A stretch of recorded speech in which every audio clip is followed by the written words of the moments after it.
And away we go. It is the nightcap. You know the deal. GalacticFriedChicken.com. www.galacticfriedchicken.com.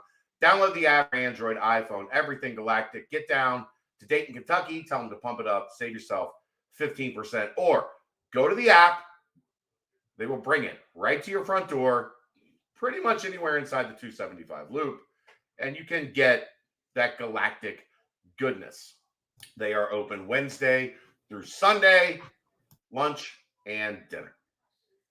All right, Aaron. The fun continues as we are just like in a week. I don't know that I ever remember a week where there's been this much stuff that has come out from the NCAA or NCAA related, conference related, whatever.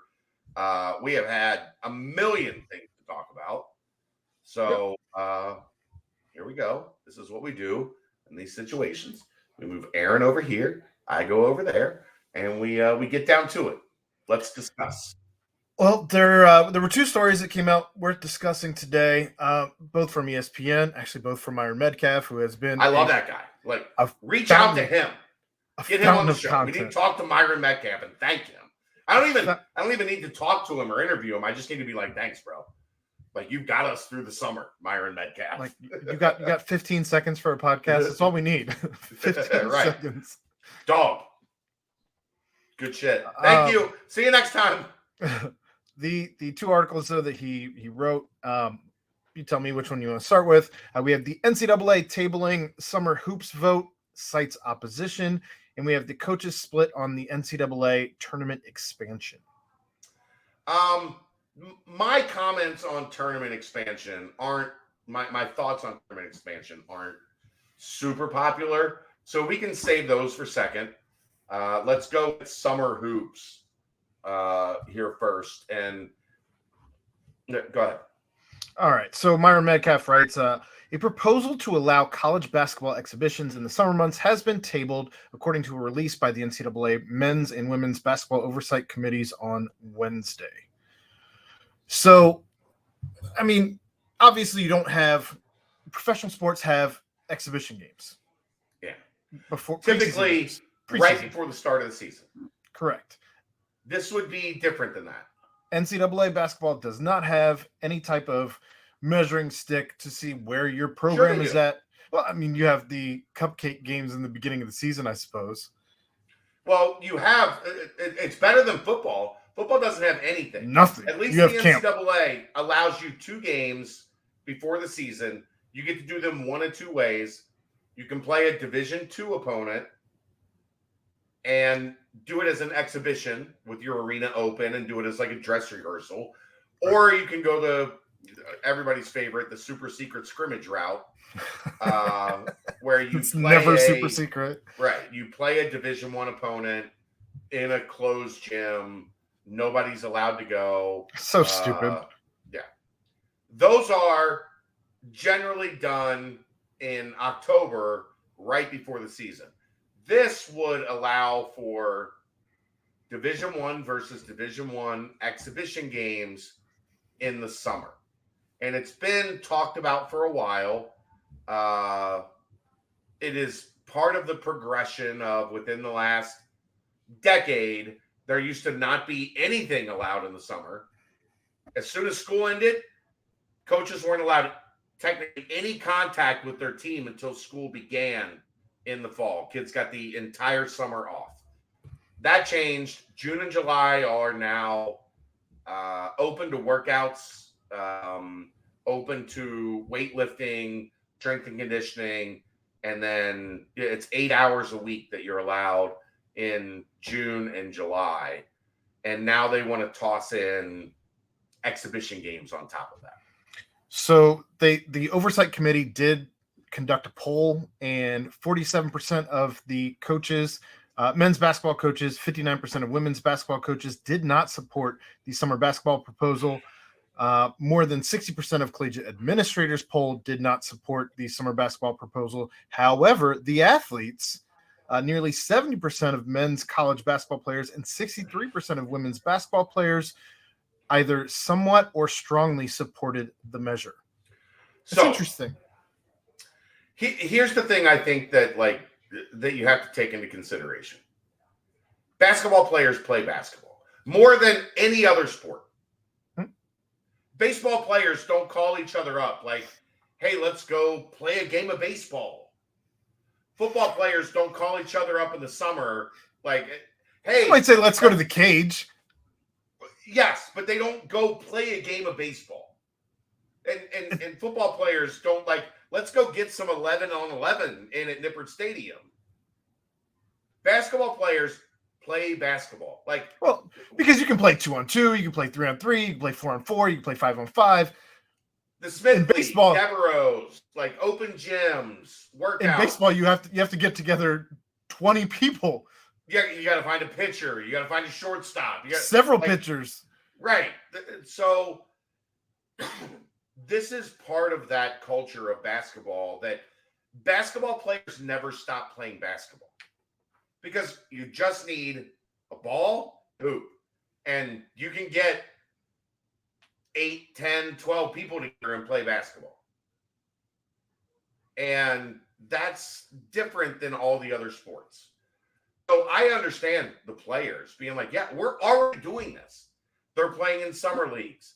They're playing open gym on campus. They're going through workouts. All they're doing the entire summer is playing basketball. So of course they're going to be like, yeah, let's play somebody.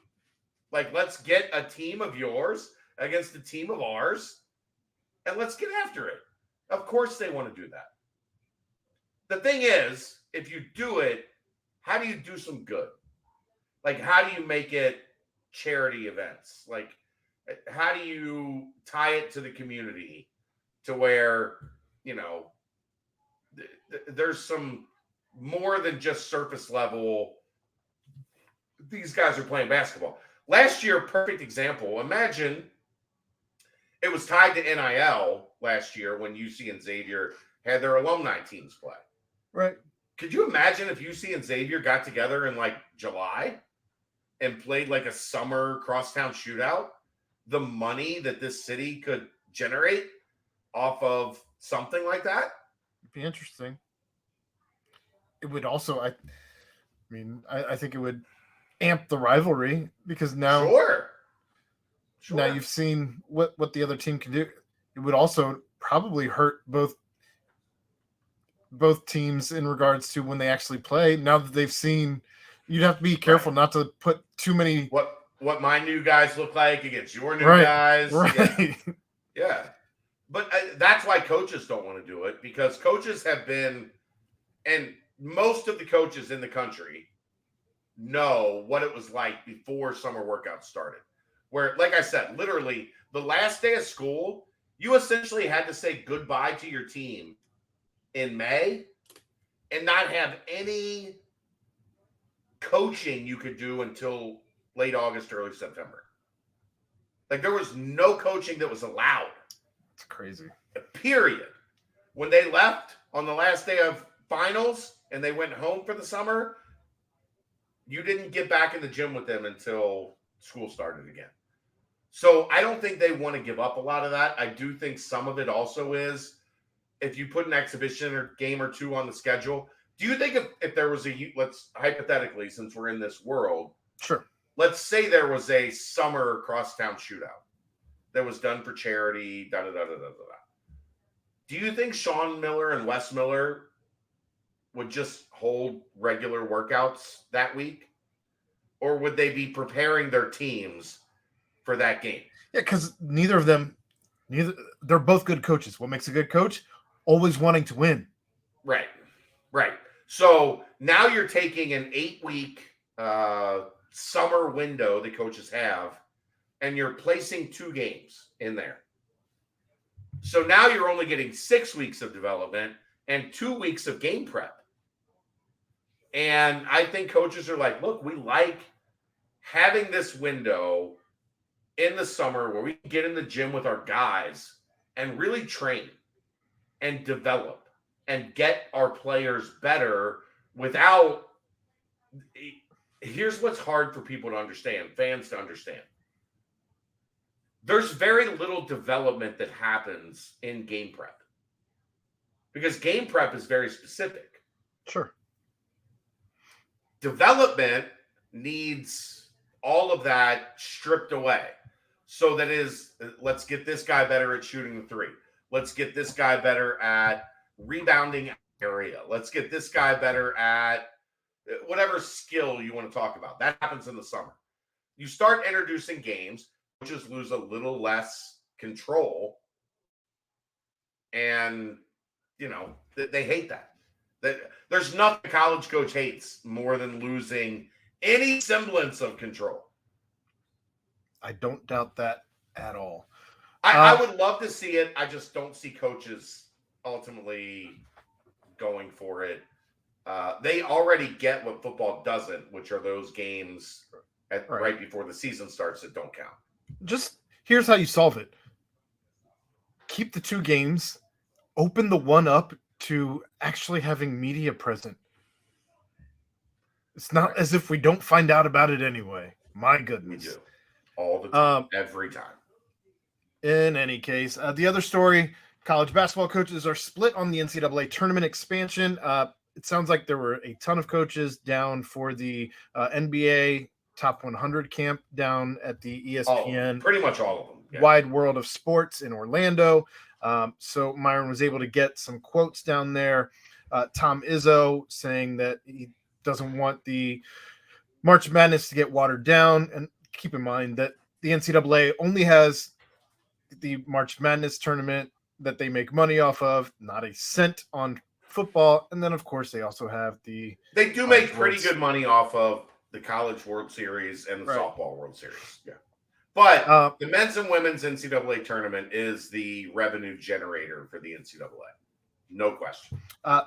Bill Self of Kansas said that he thinks that with the portal, you should expand.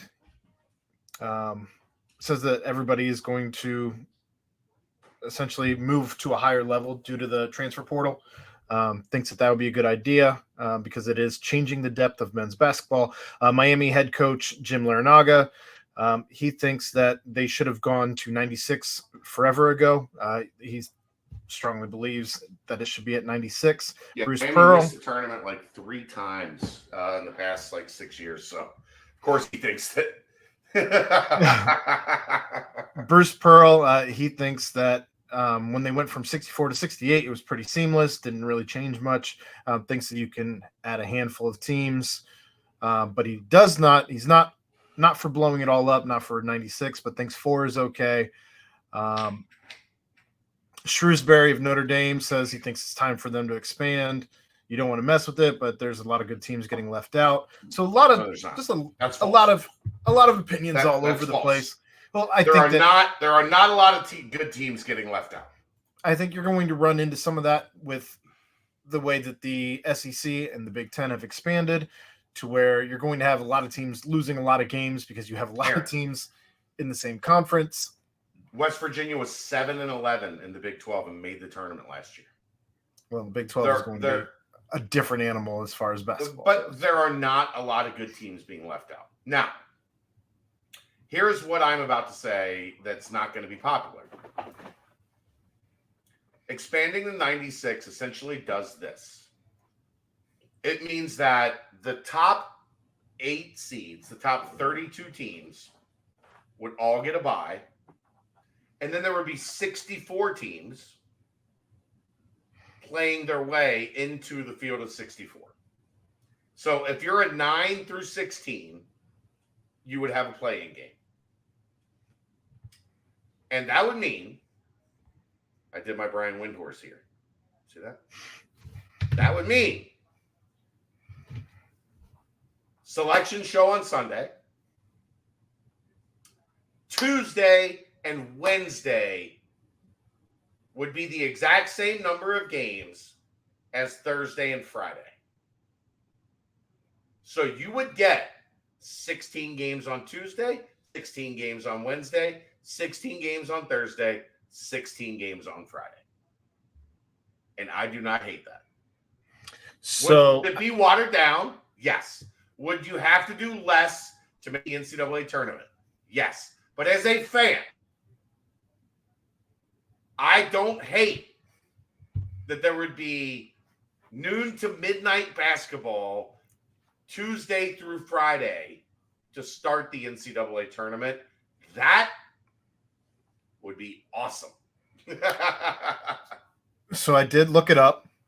There are 32 conferences that get automatic bids. Yeah, I hate this. I hate Exactly 32. And I think that there should be some incentive for winning your conference tournament to where you should get the bye. You should not be eliminated in that first weekend. You should get the bye, and you should be waiting for those teams to play that did not win their conference tournaments to play one another, knock each other out, and play into the 32. Essentially every year there are 16 teams, half that are deemed low major.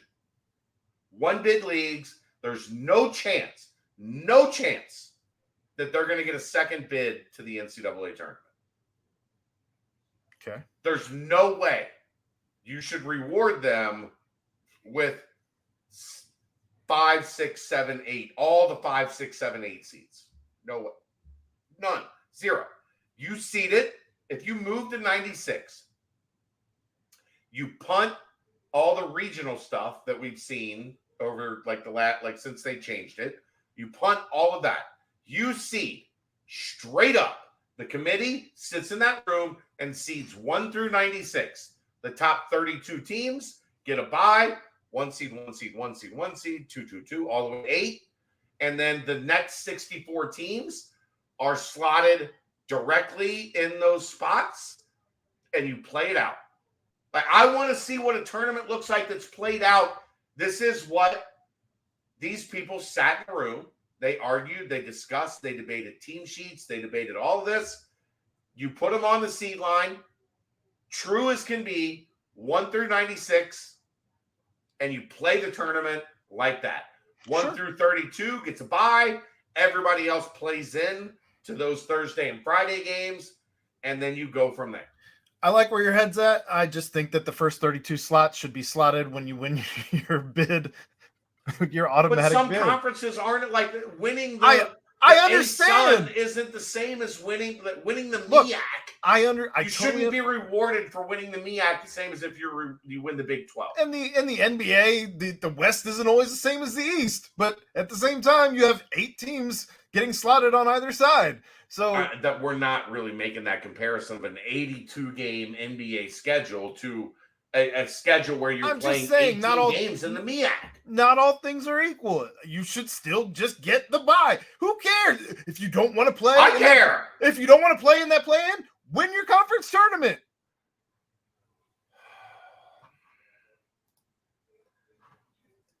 That's the nightcap. We'll argue about this more later, I'm sure, at some point in time. That's fine. Brought to you by Galactic Fried Chicken, right here on BearcatJournal.com. See ya!